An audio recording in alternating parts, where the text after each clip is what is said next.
Hello YouTube, this is BUB'S Comics with a Top 10 Tuesday. So here's how it's going to work out. I'm going to call out 10 items and you're going to show 10 comics, and they all have numbers 1 through 10 on them. So here we go, getting started. This list is a top 10 lies comic collectors tell themselves and others. So number 1, I will read all my comics one day. You are not going to read all your comics one day. I've been doing this for just a short time, and I have more than 4 digits. I have over 1,000 comics in just a few months.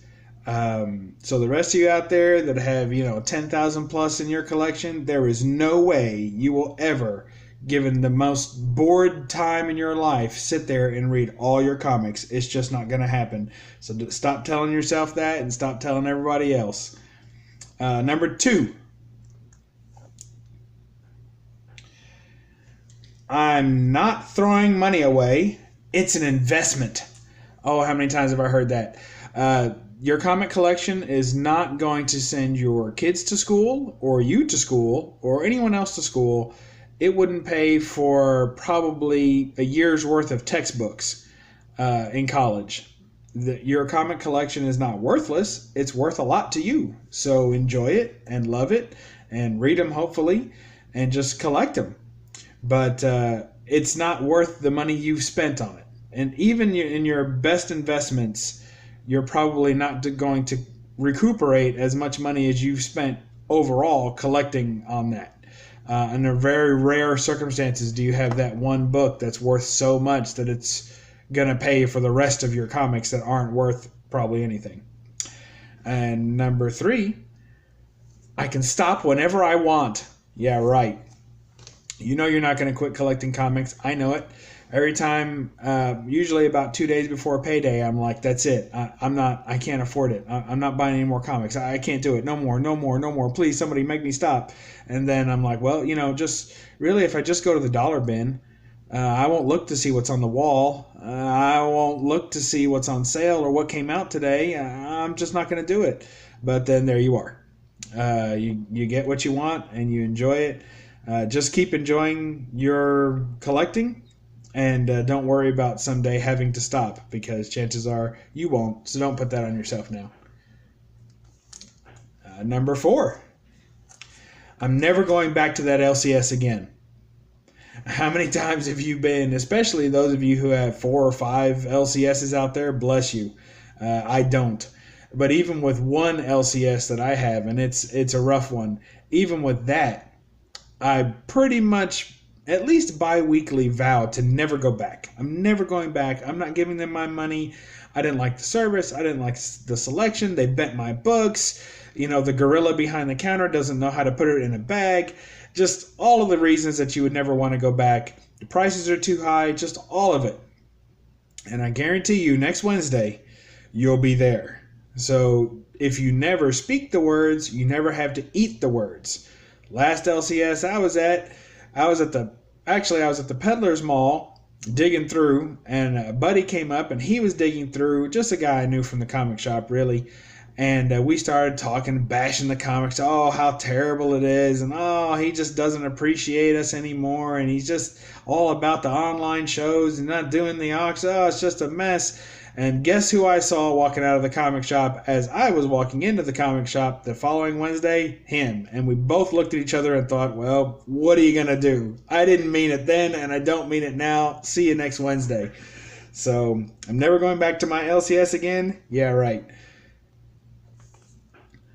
Number 5, I'm done with eBay. That's it. eBay, I'm done with it. The way they package their books, they send it through UPS or US Postal Service, and it just looks like crap, and they don't know what they're doing, and they lie about the pages, and they lie about the condition, and they show pictures of other books. I know this wasn't the same book they showed, and they should have told me this, and they should have told me that, and well, with eBay buyer protection, I'll get my money back, so I'll do it again. That's right, you will. Because as many times as you have a bad experience buying through eBay, if you've done it once and ever had success and bought a comic that you thought was valued at more, you will do it again. So don't make that claim. Say you're done with eBay, because you're not. And number 6, I can't pass up this deal. You can pass up that deal. I know that when you see something, you're thinking, oh man, it's just so good of a deal. I'm going to buy it. I'm going to buy it. I'm going to get it.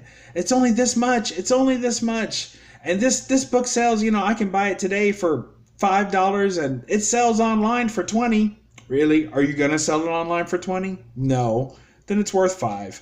So don't say that you can't pass up on this deal, because I promise you, you can. Be patient and the books will come back around to you.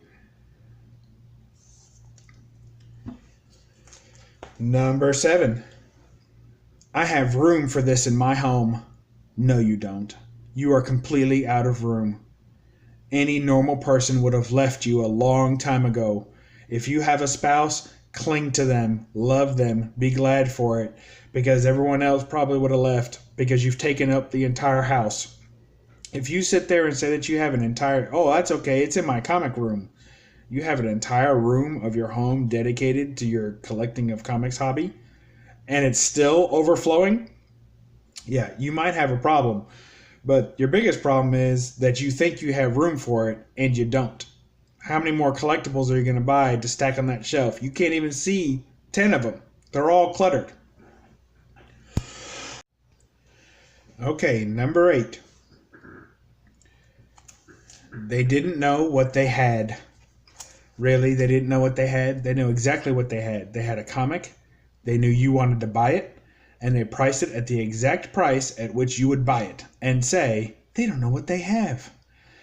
So, they knew what they had. They had a sucker as soon as you walked in the door. But that's okay. You love it. They also knew that they had 10 more or could get 10 more of it. So no big deal there. Everybody makes out happy. Not everyone has to walk away from a deal angry for it to be a good deal. Sometimes both people can be just as happy to walk away and everybody gets what they want. They got the money, you got the comic. They knew what they had, something you'd buy. Number 9. Comic collecting is a perfectly normal adult hobby. No, it isn't. But that's okay. I'm glad it's not normal. I enjoy it. I enjoy it for myself. I enjoy it for the rest of the comic book community. Have you not noticed that there are it's a very small and tight comic collecting community on YouTube? I mean, most of your average YouTubers, they get somewhere upwards of around, a lot of them lumber around 100, 200, or maybe even 300. Most people don't go much above that. You get to 6, 7, or 1,000, good for you. But there's very few comic channels that are that high, and they're all being watched by the same 1,000 people. So it's a very, very small community. It doesn't mean that it's bad to be a comic collector. Of course not. It's great. It's better that there's less of us than people out there just collecting all day, all night. More for us to pick up, right? But that doesn't make it a perfectly normal adult hobby. If you have memories of buying something as a child, as early as 6 or 7 years old, and you're still buying it as an adult in your 50s, it's not normal to be doing that as an adult. But that's okay. Who has to be normal? We're having a good time. And number 10. Well, as you can guess, number 10 is a question. It's left up to you. Go ahead and put in the comments section below a top lie that comic collectors tell themselves and others. And I look forward to reading them all. And that's it.